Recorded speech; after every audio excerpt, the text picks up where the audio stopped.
A night of hidden pain. The crystal chandeliers sparkled like frozen stars above the crowded ballroom.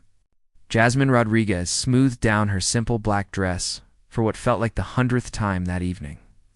The annual Hayes Enterprises Charity Gala was the event of the season, where New York's business elite gathered to show off their wealth and connections. But for Jasmine, it felt like walking through a dream that wasn't hers to dream. She pressed herself against a marble column, watching executives in designer suits toast with champagne that probably cost more than her weekly grocery budget. After 4 years as a marketing coordinator at Hayes Enterprises, she still felt like an imposter at these events. The irony wasn't lost on her. She helped create the campaigns that made this company billions. Yet she couldn't afford to fix her broken apartment heater. The truth was heavy on her shoulders tonight. Her younger brother's college tuition was due next month. Her father's diabetes medication had doubled in price. And just yesterday, she'd received another denial from her insurance company for his necessary treatments. She'd taken on freelance work every evening after leaving the office, surviving on coffee and determination. But it still wasn't enough. An unwanted interruption looking beautiful tonight. Rodriguez, a voice interrupted her thoughts. Tyler Preston from the sales department appeared beside her, holding 2 glasses of champagne. His smile was too wide, too practiced. Care for a drink? Jasmine accepted the glass politely, though her stomach churned at the thought of drinking on an empty stomach. She'd skipped lunch to finish a presentation, and breakfast had been black coffee and half a granola bar. Thank you.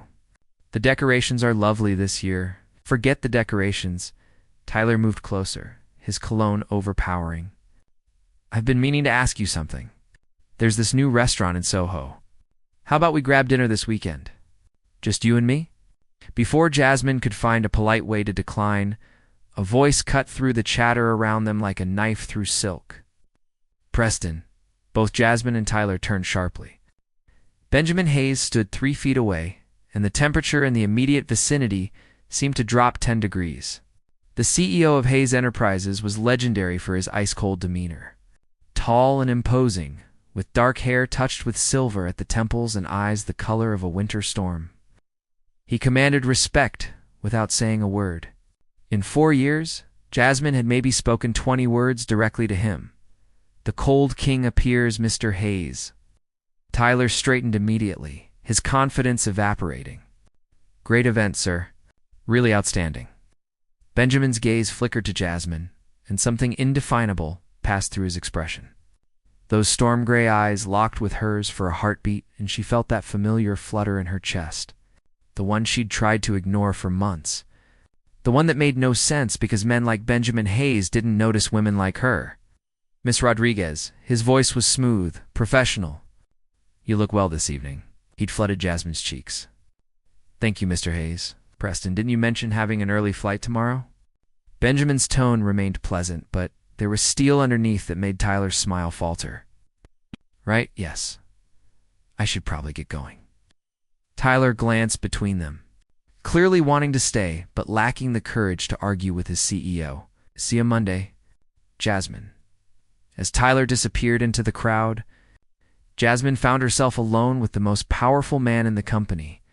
The silence stretched between them, thick with unspoken tension. Are you enjoying the evening? Benjamin asked, stepping closer.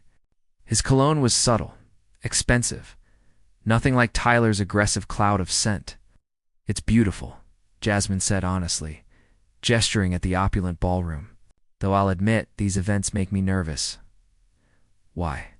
There was genuine curiosity in his voice.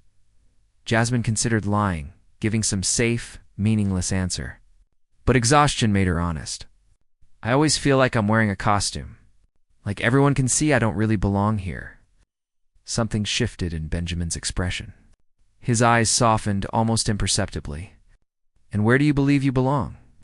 The question caught her off guard. She opened her mouth to respond, but suddenly the room tilted sideways. The champagne glass slipped from her fingers, shattering against the marble floor in slow motion. The sound echoed strangely as if from underwater. Jasmine. Benjamin's voice sounded distorted, far away. The chandelier above began to spin, casting wild patterns of light across her failing vision. She tried to speak to explain that she hadn't eaten properly in days, that the stress was crushing her, that she was so tired of being strong. But darkness rushed in from the edges of her vision like a tide she couldn't fight. The last thing she felt was strong arms catching her before she hit the ground. Awakening in his arms, consciousness returned in fragments. Soft leather beneath her cheek, the steady rhythm of a heartbeat under her ear, the scent of expensive cologne mixed with something uniquely masculine and warm. Jasmine's eyes fluttered open slowly. She was cradled in Benjamin Hayes's arms. He sat in a large leather chair in what appeared to be a private office, holding her against his broad chest as if she weighed nothing at all. His tuxedo jacket was gone, his bow tie loosened, the top buttons of his crisp white shirt undone. For the first time since she'd known him, Benjamin Hayes looked almost human. "Easy," he murmured when she tried to sit up. His arms tightened around her gently but firmly. "You fainted. The company doctor checked you over. Said you're okay, but you need rest and food immediately." Doctor. Jasmine's voice came out hoarse. "How long was I unconscious?" "Almost 30 minutes. You terrified me." His arms held her a fraction tighter. "When did you last eat a proper meal?" The concern in his voice was so genuine it made her throat tighten. She could lie. Should lie. But lying suddenly felt impossible. "Yesterday morning, I think. Maybe the day before." Benjamin's jaw clenched, a muscle ticking beneath the skin. "Jasmine, why haven't you been eating?" "Money's tight," the words tumbled out before she could stop them. "I'm working freelance projects every night after work, but my dad's medical bills keep mounting. My brother's tuition is due, and I keep thinking, if I can just push through this month, next month will be easier. Working freelance after full days here?" Benjamin's voice was very quiet, very controlled. "What kind of freelance work?" "Graphic design, social media management, whatever I can find. The pay helps, but it's never quite enough." Jasmine tried to pull away, suddenly mortified by how pathetic she sounded. "I should go. People will talk if they find me here with you like this." Benjamin's arms didn't budge. "Let them talk. Mr. Hayes, I appreciate your concern, but Benjamin." His voice was firm, commanding. "My name is Benjamin." Jasmine looked up at him, really looked. His storm gray eyes held an intensity that made her breath catch. There were lines of worry around them she'd never noticed before. His dark hair was mussed where he'd clearly run his fingers through it repeatedly. "Benjamin," she whispered, and something in his expression shifted at hearing his name on her lips. The confession, better. His thumb traced along her wrist where his hand supported her. "Jasmine, what I'm about to say might sound presumptuous, but I need you to listen carefully." She nodded. "Unable to speak? I've been watching you for over a year." Benjamin's voice was low, intimate. "The way you handle impossible clients with grace, the innovative campaigns you create that consistently outperform projections, the way you stay late helping coworkers, even when you're clearly exhausted, the kindness you show everyone, from the CEO to the cleaning staff."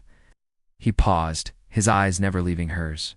"You're brilliant, Jasmine, and you're slowly destroying yourself trying to survive when you should be thriving." "I don't understand what you're saying." "I'm offering you a promotion. Senior Director of Marketing Strategy. The position comes with triple your current salary, full family medical benefits that will cover your father's treatments, and a signing bonus that should eliminate your immediate financial stress." Jasmine stared at him, certain she'd misheard. "But there are people with more experience, more qualifications. None of them are you." Benjamin's voice was gentle but absolute. "None of them have your vision, your instincts, your heart. None of them make me look forward to quarterly reports like their Christmas morning." "Why?" The word escaped before she could stop it. "Why me? Why now?" For a long moment, Benjamin was silent. Then, with careful deliberation, he reached up and brushed a strand of hair from her face. The gesture was so tender it made her heart stutter. "Seeing you collapse tonight made me realize I've been a coward." His voice was barely above a whisper. "I've been manufacturing reasons to walk past your office, creating excuses to call you into meetings, reading your reports 3 times each because I love the way your mind works." His thumb traced her cheekbone, sending shivers down her spine. "I've been falling in love with you for months, Jasmine, and I've been too much of a gentleman, too afraid of the power dynamics, too worried about making you uncomfortable to do anything about it. But watching you fall tonight, realizing how much you've been suffering in silence while I stayed silent about my feelings, I can't be that coward anymore." Da-da. The world seemed to stop. Jasmine could hear her heartbeat thundering in her ears, could feel the warmth of Benjamin's body against hers, could see the raw vulnerability in eyes she'd always thought were made of ice. "You don't really know me," she whispered. "Then let me learn everything." Benjamin's voice was urgent now. "Let me take you to dinner tomorrow. Not as your boss, not as a business obligation, but as Benjamin asking Jasmine. She'd spend an evening helping him get to know the woman who's been occupying his every thought." He paused, searching her eyes. "If you want that, if the attraction I see in your eyes is real and not just gratitude for catching you when you fell." Jasmine's mind raced. This was dangerous, complicated territory. Office relationships, especially with such a massive power imbalance, were professional suicide. But looking into Benjamin's eyes, seeing the careful hope there, feeling the solid warmth of his embrace and the sincerity in his voice, she couldn't make herself care about the risks. "The attraction is real," she admitted softly. "It scares me, but it's very real." Benjamin's smile transformed his entire face, like watching winter become spring in seconds. "Then say yes to dinner. Say yes to the promotion you've earned 10 times over. Say yes to letting someone share your burdens for once, instead of carrying them alone." Jasmine thought about her empty refrigerator, her father's medication, her brother's tuition. Then she thought about the way Benjamin was holding her, the genuine care in his voice, the reverent way he touched her face like she was something precious, as she whispered, watching joy light up his eyes. "Yes, to which part?" "All of it." Jasmine's voice grew stronger. "Yes to all of it, Benjamin." His hand cupped her face gently. "Are you absolutely certain? Once we cross this line, there's no going back. Your life will change completely." Jasmine looked into those storm-gray eyes and saw her future reflected there. Not just financial security, but something she'd never dared to dream of. Someone who saw her worth, who wanted to protect and cherish her, who looked at her like she was the most important person in his world. "I'm ready for my life to change," she said firmly. "I'm ready for everything to change." Benjamin leaned down and pressed a soft, reverent kiss to her forehead. Jasmine closed her eyes, feeling something shift in her universe. Sometimes, she realized, the most beautiful beginnings start with falling down. The only question was whether the person who caught you was worth the risk of loving them with everything you. A dot as she looked up at Benjamin Hayes. Seeing warmth where she'd only ever seen ice, she thought maybe, just maybe, he was worth every risk in the world. A world transformed. 3 weeks had passed since the night of the gala, and Jasmine Rodriguez's life had become unrecognizable. She stood in her new corner office on the executive floor, still marveling at the floor-to-ceiling windows that overlooked Manhattan's glittering skyline. The promotion had changed everything in ways both practical and profound. Her father's medication was now fully covered by the enhanced insurance plan. Her brother had called in tears when she'd paid his tuition in full. The constant weight of financial anxiety that had pressed on her chest for years had finally lifted. But those weren't the changes that made her heart race every morning when she woke up. Every evening at 7, Benjamin would appear at her office door with that smile that transformed his usually serious face. Sometimes they went to quiet restaurants in hidden corners of the city, where he'd order wine she'd never heard of and listen to her talk about campaign strategies, with the intensity of someone discovering buried treasure. Other nights, they stayed in his penthouse apartment, where the tension between them would build until the air felt electric, away from the boardroom. Benjamin was nothing like his cold reputation suggested. He was playful, asking her opinion on everything from merger strategies to whether pineapple belonged on pizza. He was curious, wanting to know about her childhood, her dreams, the little things that made her laugh. And he was surprisingly vulnerable, sharing stories about the pressure of living up to his father's legacy, the loneliness of always being the one in charge, The first real kiss, the first time he'd kissed her properly, was on his terrace under a sky full of stars. They'd been talking about her ideas for expanding into international markets when he'd suddenly gone quiet. His hand had come up to cup her cheek, his thumb brushing her lower lip as he looked at her with such intensity it stole her breath. "I can't wait anymore," he'd whispered. And then his mouth was on hers. The kiss was everything she'd imagined and nothing she could have prepared for. Soft and demanding at once, tasting of the wine they'd shared, and something uniquely Benjamin. His other hand had slid into her hair, tilting her head to deepen the kiss, and Jasmine had felt her knees go weak. When he finally pulled back, they were both breathing hard, his forehead resting against hers. "I've wanted to do that since the moment I caught you in my arms," he'd murmured against her lips. Those kisses had become her addiction. The way his hands would frame her face during late-night conversations in his study. How he'd pull her close when she made him laugh, his mouth finding that sensitive spot behind her ear that made her gasp. The night she'd stayed over for the first time. Waking up in his arms as dawn painted gold across his bedroom walls, feeling safer and more cherished than she'd ever felt in her life. "You're dangerous," she'd whispered against his bare chest, feeling his heartbeat quicken under her lips. "How so?" His fingers had traced lazy patterns on her shoulder. "You make me forget all the reasons why this is complicated." Her hand had explored the planes of his chest, marveling at how this powerful, controlled man trembled under her touch. Benjamin had tilted her chin up, forcing her to meet his gaze. Maybe complicated is overrated, and he'd kissed her again, slow and thorough, until thinking became impossible and all that existed was the warmth building between them. The storm breaks, but this morning, everything felt wrong. Jasmine sat at her desk, staring at the newspaper someone had left there like a bomb. The business section was folded open to a photograph that made her blood run cold.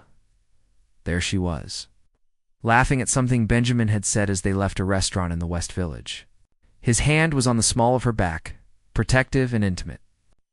The headline screamed, "Hayes Enterprises CEO's new romance, love or strategic promotion."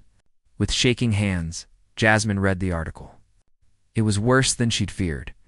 Anonymous sources questioned her qualifications, suggesting she'd slept her way to the top.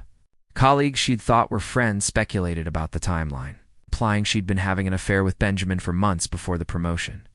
The writer painted her as either a calculating gold digger or a naive girl being manipulated by a powerful man for his own amusement. Every fear she'd had about their relationship was spelled out in black and white for the entire business world to dissect. Her phone had been buzzing nonstop since 6 in the morning. Texts from concerned friends, calls from reporters, messages from former colleagues asking if the rumors were true. The worst part was the doubt creeping into her mind. Had Benjamin really promoted her because of her work? Or had his feelings for her clouded his judgment? Would she have gotten this position if he hadn't been attracted to her?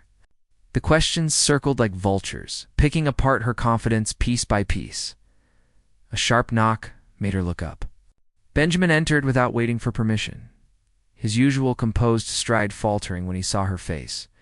He held the same newspaper in his hand, his knuckles white around it. "You've seen it," he said, closing the door firmly behind him. "Hard to miss." Jasmine held up her copy, hating how her voice shook. "My phone's been exploding since dawn." Benjamin crossed the room in 3 long strides, reaching for her. But Jasmine stepped back. The hurt that flashed across his face was immediate and devastating, like watching a mask crack to reveal the pain underneath. "Doubts and declarations, Jasmine. You can't possibly believe what they're saying." His voice was low, urgent. "Can't I?" She gestured at the paper. "Look at the timeline, Benjamin. You promoted me 3 weeks after we started dating. How does that look to everyone else? It looks like I recognized exceptional talent and acted on it." Benjamin's jaw tightened, a muscle jumping beneath the skin. "You earned that promotion months before we ever kissed. You know that, do I?" The words came out harsher than she intended, propelled by fear and hurt. "Or did you just want me close enough to seduce? Did you manipulate my career to get me into your bed?" The silence that followed was deafening. Benjamin went completely still, his face draining of color before flushing with anger. When he spoke, his voice was dangerously quiet. Is that really what you think of me? That I'd manipulate your career? Use my power over you? Just to satisfy some physical desire? His eyes blazed with hurt and fury. After everything we've shared, after every conversation, every moment of vulnerability, you think I'm capable of that? Jasmine thought about those nights in his penthouse. The way he'd held her afterward, stroking her hair while they talked about everything and nothing. The vulnerability in his eyes when he'd told her about losing his mother young, about the pressure of living up to impossible expectations. The morning he'd attempted to make her pancakes, burning them so badly the smoke alarm went off. Spinning her around the kitchen while they laughed until her sides hurt. I don't know what to think anymore, she whispered, tears threatening to fall. Everyone's saying I'm a fraud, that I don't deserve this position, that I'm just another woman who used her looks to get ahead. Benjamin stared at her for a long moment, and she watched something break behind his eyes. A decision being made. He pulled out his phone and dialed a number. James, I need you to draft something for me immediately. His eyes never left Jasmine's face. My resignation letter as CEO of Hayes Enterprises, effective by end of business today. Jasmine's heart stopped. Benjamin, what are you doing? He held up a finger, still speaking into the phone. I'm completely serious. Call an emergency board meeting for this afternoon. I'll explain everything then. He hung up and took a step closer to her. What am I doing? I'm choosing you over everything else. I'm proving that this isn't about power or manipulation or corporate politics. The ultimate gesture I'm showing you, Benjamin continued, his voice raw with emotion, that you matter more to me than the company my father built, more than my reputation, more than my career, more than anything. If the price of loving you is walking away from Hayes Enterprises, then I'll pay it gladly. You can't resign because of me, Jasmine breathed, panic rising in her chest. This company is your life, your legacy. No. Benjamin's hands came up to frame her face, thumbs brushing away tears that had started to fall. You're my life now. Everything else is just business. Just buildings and bank accounts and board meetings. None of it matters if I lose you. Before she could protest, his mouth was on hers, desperate and claiming. Jasmine melted into him, her hands fisting in his shirt as he kissed her like a drowning man finding air. All the fear, all the doubt, all the pain of the morning dissolved in the heat between them. When they finally broke apart, both breathing hard, Benjamin rested his forehead against hers. I love you, he whispered fiercely. Not your usefulness to the company, not your marketing genius, although those are wonderful bonuses. I love you. The woman who argues with me about strategy over dinner, who steals my shirts and looks incredible in them, who makes me laugh when I'm stressed and holds me when the pressure gets too heavy, who sees past the CEO to the man underneath and somehow thinks he's worth loving back. I love you too, Jasmine sobbed, the words torn from somewhere deep in her chest. God help me, Benjamin. I love you so much it terrifies me. Then fight for us, Benjamin urged, his eyes blazing with intensity. Don't let them take this away. Don't let fear win. Come to the board meeting with me this afternoon. Stand beside me while I tell them exactly why I'm resigning. Your resignation can still be withdrawn, Jasmine said, a desperate hope rising in her chest. Benjamin's smile was tender and absolutely certain. Only if you promise to have dinner with me tonight as my girlfriend, not my employee. His grin turned slightly wicked. Actually, as my former employee, since you'll technically be dating an unemployed man. Despite everything, Jasmine laughed, the sound watery but genuine. You're completely insane. Completely, Benjamin agreed, his thumb tracing her lower lip, making her shiver.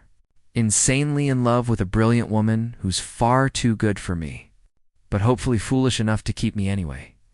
The board will never let you resign over this, Jasmine said. But her voice held more hope than certainty now. Want to bet? Benjamin's eyes gleamed with confidence. I own 46% of this company. They need me far more than I need them. But more importantly, I need you more than I need any of it. Standing together 2 hours later, Jasmine found herself sitting in the boardroom beside Benjamin, facing 12 very concerned board members. The room was all dark wood and leather chairs, intimidating and masculine.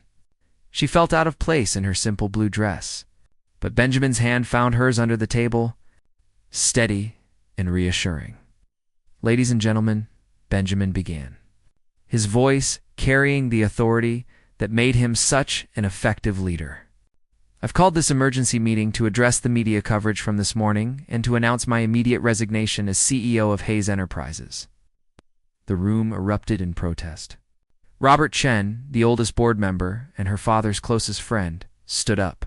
"Benjamin, you can't be serious. One tabloid article and you're abandoning ship?"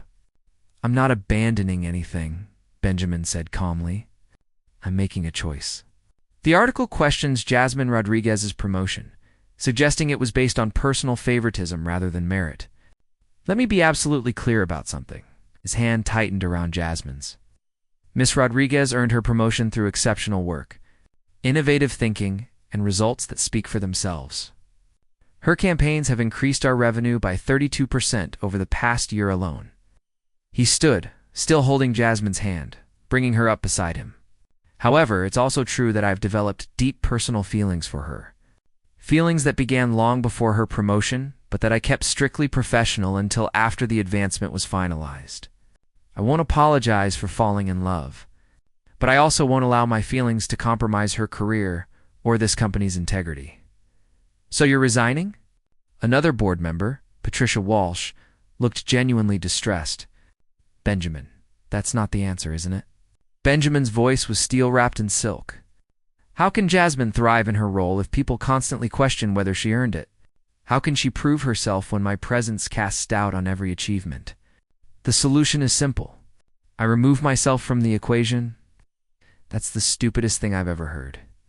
Robert Chen's blunt words made everyone turn to him. "You want to prove Miss Rodriguez earned her position? Show them the numbers. Show them her work. Better yet, promote her again. Make her Executive Vice President of Marketing and Innovation. Give her a division to run. Let her prove herself in ways that can't be questioned." Robert Benjamin started, but the older man cut him off. "You're not a quitter, Benjamin.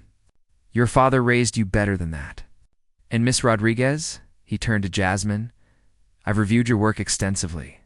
You're one of the most talented marketers I've seen in 40 years. Don't let gossip rags define your career.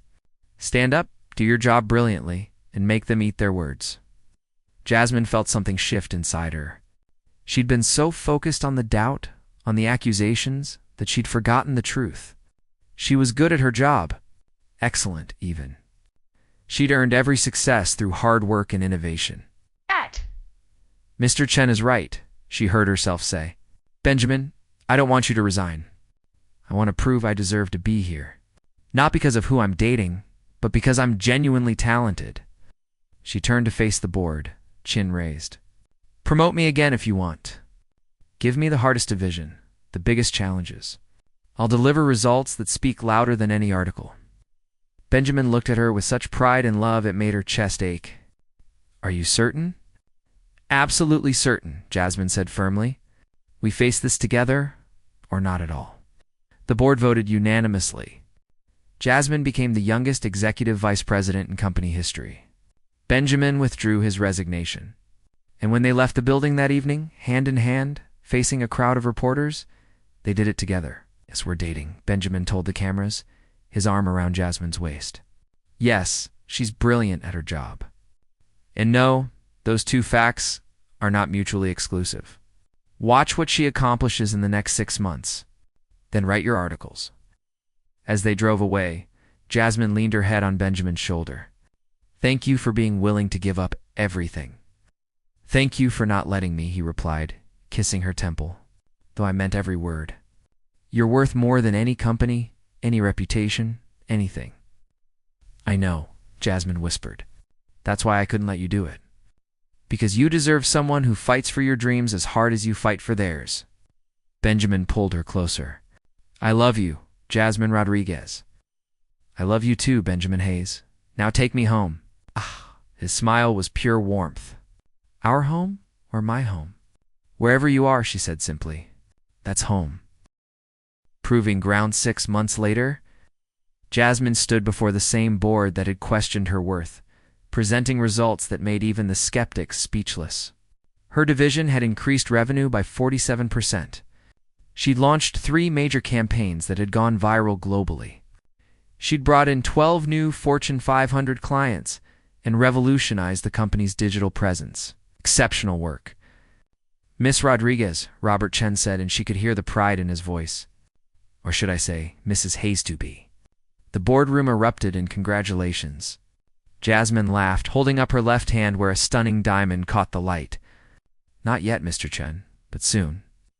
Benjamin had proposed 3 months ago, on the anniversary of the night she'd collapsed at the Gala. He'd taken her back to that same ballroom, recreated the evening down to the last detail. Except this time the room was empty, save for the 2 of them and a string quartet playing in the corner. "Last time I caught you when you fell," he'd said, getting down on one knee. "This time I'm asking if you'll let me catch you for the rest of our lives." She'd said yes before he'd even finished the question. The wedding day now. Standing in the bridal suite of the Plaza Hotel, Jasmine looked at herself in the mirror and barely recognized the woman staring back. Her wedding dress was simple, but elegant, lace and silk that made her feel like a princess. Her father stood behind her, tears in his eyes, healthy and strong thanks to the medical care she could now afford. "Your mother would be so proud," he said softly, adjusting her veil. "You've become an incredible woman, Mia." "I had a good example," Jasmine replied, squeezing his hand. Her brother knocked on the door, looking handsome in his tuxedo. "They're ready for you. And fair warning, Benjamin looks like he might pass out from nervousness." Jasmine laughed, but her own hands were shaking as her father led her toward the ballroom. The same ballroom where everything had changed. Where she'd fallen and Benjamin had caught her. Where their story had truly begun. The doors opened, and Jasmine's breath caught. The room was filled with flowers, with candles, with everyone she loved. But all she could see was Benjamin at the end of the aisle. Looking at her like she was the answer to every question he'd ever asked, she walked toward him. Her father's arm steady, her heart racing. When they reached the altar, her father placed her hand in Benjamin's, and she felt the rightness of it down to her bones. "And he looked breathtaking," Benjamin whispered, his voice thick with emotion. "You're not so bad yourself," she whispered back. Making him laugh, vows of forever, the ceremony was beautiful, but Jasmine barely heard the words. All she could focus on was Benjamin's hands holding hers, his eyes never leaving her face. The way he smiled like he couldn't quite believe this was real. When it came time for vows, Benjamin cleared his throat. "Jasmine, you once told me you felt like you didn't belong in my world. But the truth is, my world didn't really exist until you walked into it. You've made me laugh. You've challenged me. You've shown me what it means to be truly seen and loved. I promise to catch you every time you fall, to stand beside you when you rise, and to love you with everything I have until my last breath." Jasmine's eyes filled with tears. "Benjamin, you showed me that falling down doesn't mean failing. Sometimes it means falling into exactly where you're supposed to be. You've given me security, yes, but more importantly, you've given me yourself. The real you, not the CEO, not the cold boss everyone feared, but the man who burns pancakes and holds me when I cry and believes in me even when I doubt myself. I promise to love that man, to challenge him, to stand beside him, and to build a life with him that's worthy of both our dreams." When the officiant pronounced them husband and wife, Benjamin pulled her close and kissed her with a passion that made the crowd cheer. Jasmine kissed him back, pouring every ounce of love she felt into that moment. Knowing this was just the beginning of their story, the reception was a whirlwind of laughter, dancing, and joy. Jasmine danced with her father, with her brother, with Robert Chen, who told her again how proud he was. But the best moment came when Benjamin took her hand and led her back to the center of the ballroom, right where she'd collapsed 18 months ago. "Remember this spot?" he asked, pulling her close for a slow dance. "How could I forget? It's where my life changed completely." "Mine too," Benjamin said, spinning her gently. "You know what the scary part is? I almost didn't come to that gala. I almost sent someone in my place because I was tired and wanted to work instead." Jasmine pulled back to look at him. You never told me that? I think about it sometimes. How different everything would be if I'd made that choice. If I hadn't been there to catch you. His arms tightened around her. It terrifies me how close I came to missing you. But you didn't, Jasmine said firmly. You were there. You caught me. And we found each other. Best decision I ever made, Benjamin murmured, kissing her forehead. Coming to that gala, catching you, falling in love with you. Every choice led me here, and I wouldn't change a single one. As they swayed together, Jasmine looked around at all the people celebrating with them. Her family, healthy and happy. Her colleagues who'd become friends. The board members who'd believed in her. And Benjamin, her husband, her partner, her love. 2 years later, the epilogue to their story came on a sunny afternoon 2 years after their wedding. Jasmine sat in her office, now twice the size of her original corner room, looking at the newest business magazine. Her face was on the cover with the headline, Jasmine Hayes, the marketing maverick who transformed Hayes Enterprises.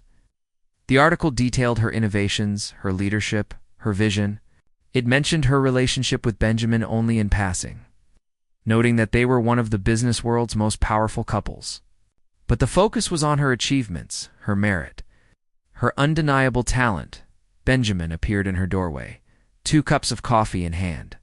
Have you seen it yet? Just finished reading, Jasmine said, taking the coffee with a smile. They barely mentioned you at all. You must be crushed. Devastated, Benjamin said dryly, coming around the desk to pull her up into his arms. My wife is more famous than me. However will I cope? I have some ideas, Jasmine said, standing on her tiptoes to kiss him. When they broke apart, Benjamin's hand moved to her still flat stomach. Think this little one will follow in your footsteps or mine? Both, Jasmine said, covering his hand with hers. They'll be brilliant and kind and stubborn as hell. Just like their parents. I can't wait, Benjamin whispered, pulling her close again. As they stood together looking out at the city, Jasmine thought about how far they'd come.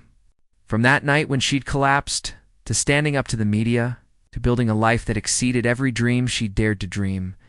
She'd been so afraid of falling that night at the gala, afraid of failing, of being exposed as someone who didn't belong. But falling had been the best thing that ever happened to her, because Benjamin had caught her, and together they'd learned to fly. I love you, she said, turning in his arms to look at him.